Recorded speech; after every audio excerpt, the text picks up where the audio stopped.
Querida, eu fiz essa cirurgia agora de manhã. Eu não gosto muito de apresentar casos sem conclusão, porque a pessoa fica assim, será que esse caso vai dar realmente certo no frigir dos ovos, né? Enfim, mas aqui tá uma cirurgia muito interessante para esclarecer o que pode ser que você necessite fazer lá naquele paciente que a gente está trocando uma ideia. Inicialmente, sempre que nós temos um dente fraturado, nós temos uma margem gengival correta e nós temos um contorno gengival correto, como é o que se apresenta nesse caso específico que nós estamos conversando aqui, nós podemos sempre pensar no implante imediato. Vamos só conceituar implante imediato. O implante imediato é eu fazer uma exodontia e imediatamente eu instalar um implante. Isso não quer dizer que eu vá fazer um carregamento imediato, ok? Então, só para a gente trabalhar um pouco com a nomenclatura. O que nós temos no raio-x desse paciente? Nesse raio-x, muito corretamente, nós tínhamos um osso côncavo e ausência do central e lateral. E naquele primeiro momento, foi feito um implante na região do lateral, ok? E utilizando de um elemento suspenso. Esse caso já deve ter por volta dos seus 4, 5 anos, apesar do paciente não ter uma oclusão ideal, porque ele usa uma PPR embaixo, não tem jeito de convencê-lo. Nós estamos com um quadro bem positivo. É um paciente homem, não tem um sorriso gengival muito interessante e nós estamos já pensando em fazer uma implantação imediata. No primeiro momento, sempre que se pensa em implantação imediata, como a gente tem um alvéolo na nossa cara, às vezes a gente já tenta fazer a perfuração. Quando eu fui fazendo essa perfuração, apesar da gente tentar a técnica posicionando mais na palatina e tudo, a broca estava escorregando e literalmente eu estava saindo na vestibular. Eu falei, não, a situação aqui não tá boa, eu vou fazer um rebatimento total. Eu não posso fazer um rebatimento total ao lado desse elemento suspenso, ok? Porque essa papila do elemento suspenso, se eu mexer nela, ela vai se perder. Então, nós não podemos fazer uma relaxante perto do central que está suspenso. Então, nós fizemos uma relaxante apenas atrás do lateral, como você está vendo aí. E aqui é só uma abordagem rápida, depois eu vou falar o passo a passo de toda a cirurgia. Conseguimos instalar o implante, obviamente esse implante está instalado só na apical, preso da apical, e depois fizemos o que a gente chama de Big Mac triplo. E a ordem é exatamente essa: primeiro o conjuntivo, depois o biomaterial, a membrana e a sutura, tomando bastante cuidado para que o provisório tenha uma emergência de dentro da gengiva. Dessa forma, nós já vamos estar fazendo uma manipulação tecidual. Então, isso é um apanhado rápido do caso que eu vou te apresentar e vamos agora aos detalhes. Bem, apesar da higiene não estar legal, nós, do lado direito desse paciente, nós temos um implante e 2 coroas, o que está mantendo saudável toda essa estrutura aí, apesar da gente não ter um desenho de papila muito interessante, mas ainda assim é melhor do que um buraco negro, né? Lembrando sempre que quando nós temos osso côncavo, igual a esse desenho que a gente consegue ver bem no raio-x, é muito difícil ganhar um osso vertical, e até que ganhar um osso vertical não é muito difícil não. A verdade é manter esse osso vertical. Então, é uma indicação de um implante 2 coroas quando nós temos esse tipo de desenho, ok? Agora, esse paciente perdeu esse central com uma fratura. Por que eu estou vislumbrando a possibilidade de uma implantação imediata? Simplesmente porque eu tenho um osso em ápice e também porque a minha gengiva está inclusive mais baixa do que o dente de referência, que é o outro central. Então eu posso pensar sim numa implantação imediata. Fizemos a extração desse dente e aí a gente consegue ver a extensão dessa fratura. Era uma senhora fratura, apesar ainda dela não estar solta. E realmente, com toda certeza, pela profundidade dessa fratura, também está sinalizando a profundidade do meu defeito. Acontece que quando a gente consegue ter todo esse campo visual e consegue colocar o implante com todos os conceitos de posicionamento, ou seja, 2 milímetros de distância da parede vestibular, independente de nós termos o osso vestibular ou não, e colocar o biomaterial e o conjuntivo, é ótimo. Mas eu comecei a sondar de todas as formas essa parede com a sonda milimetrada e notei que o meu defeito era muito extenso, inclusive no sentido mesiodistal. Nós temos defeitos em V e temos defeito em U. E eu consegui perceber com a sonda que o meu defeito era bem extenso. Para complicar a situação, eu fui tentar fazer a fresagem bem encostada na parede palatina, de uma forma que o meu implante fique deitado em berço esplêndido palatino, e a minha broca cada vez mais ela caminhava para vestibular. Então eu vi que eu não conseguiria às cegas, devido à profundidade do início dessa fresagem, eu não conseguiria instalar esse implante. Então eu resolvi fazer o rebatimento total, ok? Começamos com uma relaxante. A minha relaxante foi na parede distal do incisivo lateral, né? E assim não fizemos o rebatimento nem da papila do central, porque, como nós falamos inicialmente, eu tenho um osso côncavo lá no incisivo central. Estamos tentando planejar preservar essa papila do central. E aí, nós estamos conseguindo visualizar todo o nosso defeito. Nós temos um defeito extenso no sentido mesiodistal, tá vendo?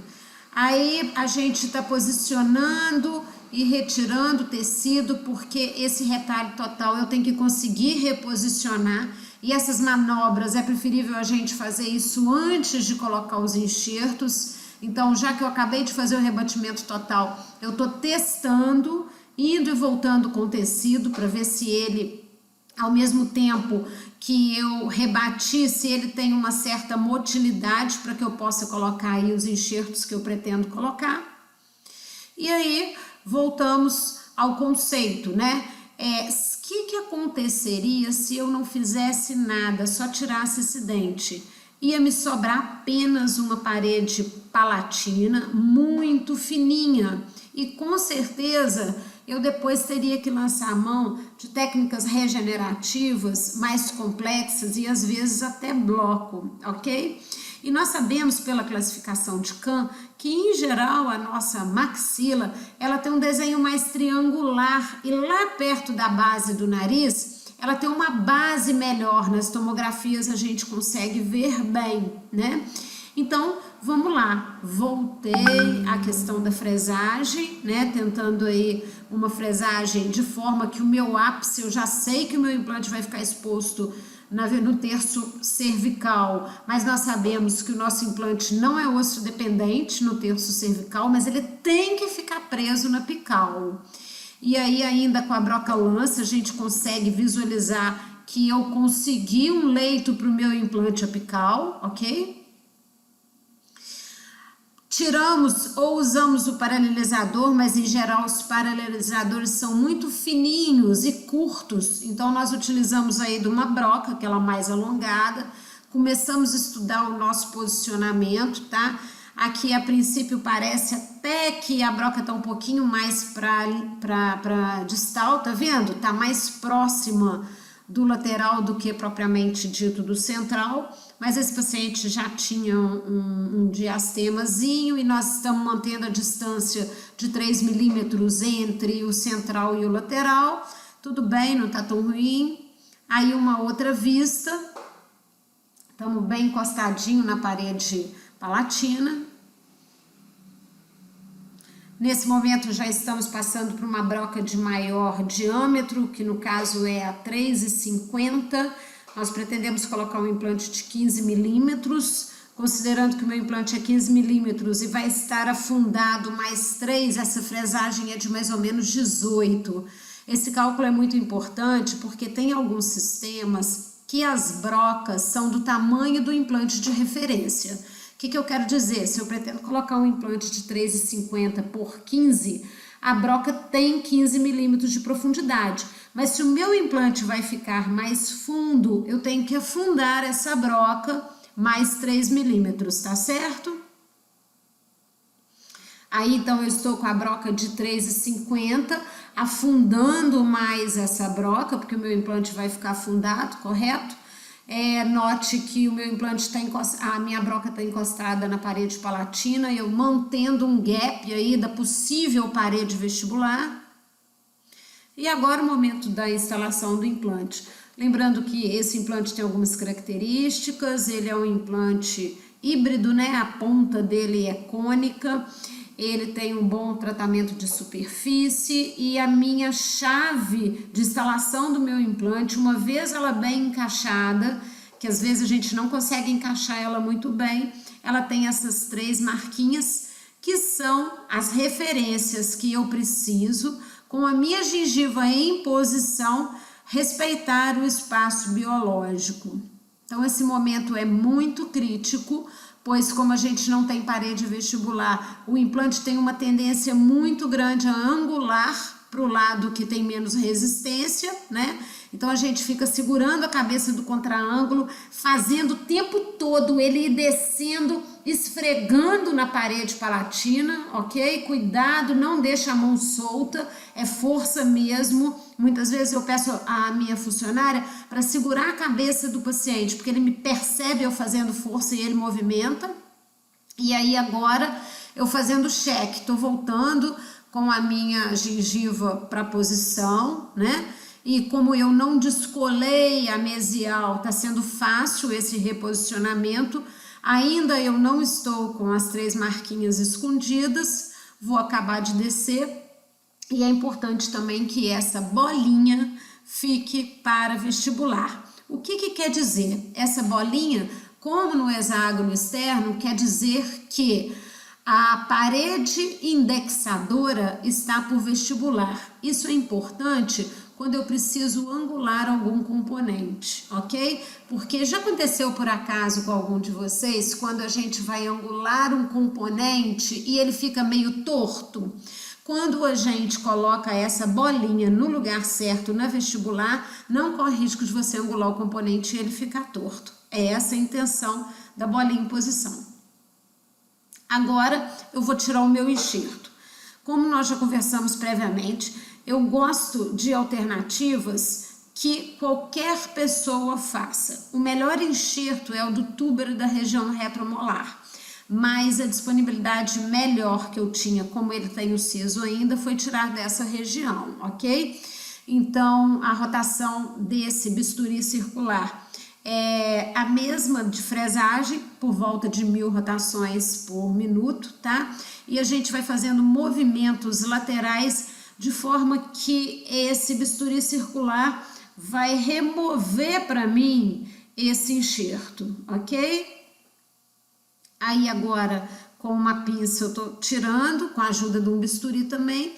E a ideia é o seguinte, da forma que eu removo esse enxerto, eu vou suturá-lo na vestibular, com apenas um detalhe, o contato é de conjuntivo com conjuntivo, ou seja, o epitélio vai ficar voltado para o meu implante, tá certo?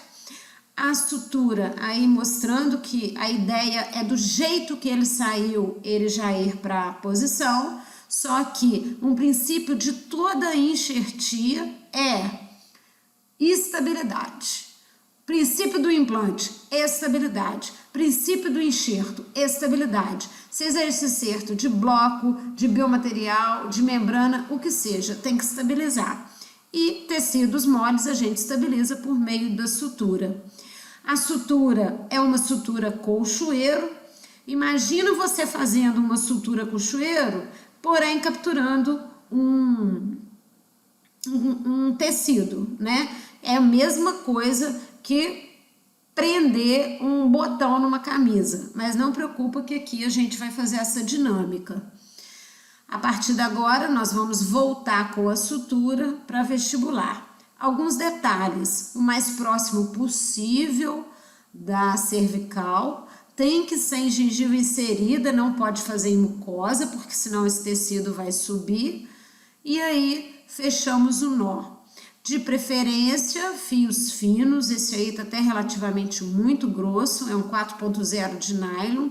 E o nylon que a gente já sabe que os monofilamentos é melhor, porque a redução de bactéria, né? Então, pronto, o meu conjuntivo tá pronto. Agora eu vou usar de um cicatrizador.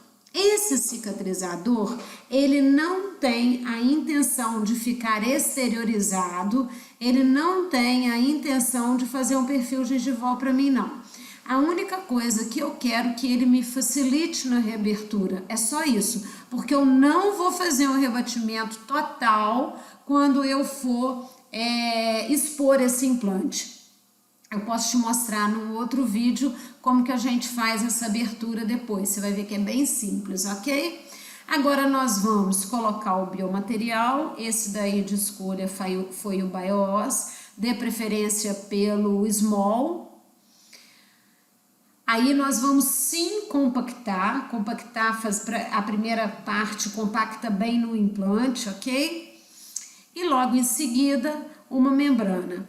Essa membrana tem um tempo de reabsorção de 45 dias, não é o ideal. O ideal seria que ela fosse um divisor de águas, de um lado o osso e outro lado a gengiva. Ela deveria ter um tempo de reabsorção maior, 45 dias, mas como nós estamos protegidos pelo epitélio do conjuntivo, dá para ser. E aí concluímos a sutura. Nesse momento nós vamos adaptar o nosso provisório. Qual que é o grande detalhe do nosso provisório? Note que nós não tivemos a preocupação de ocluir a vestibular. Nós não fizemos uma sutura para juntar bordos, não. Quem vai ocluir a vestibular é o meu provisório, já dando um contorno, porque nesse momento eu estou fazendo uma manipulação de tecido. Eu estou manipulando o meu tecido para que ele fique na forma que eu estou mandando. Isso é uma manipulação tecidual. No primeiro momento foi utilizado uma resina autopolimerizável, porque o dente lateral desse paciente é de resina.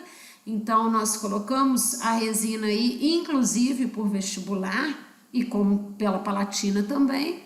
E depois demos um acabamento. Note ali no lateral que tem até um pedacinho da membrana exposta, provavelmente isso vai reabsorver, depois que a gente vê as fotos, que a gente vê o máximo de detalhes, né? E aí, só daqui a 4 meses é que a gente vai ativar.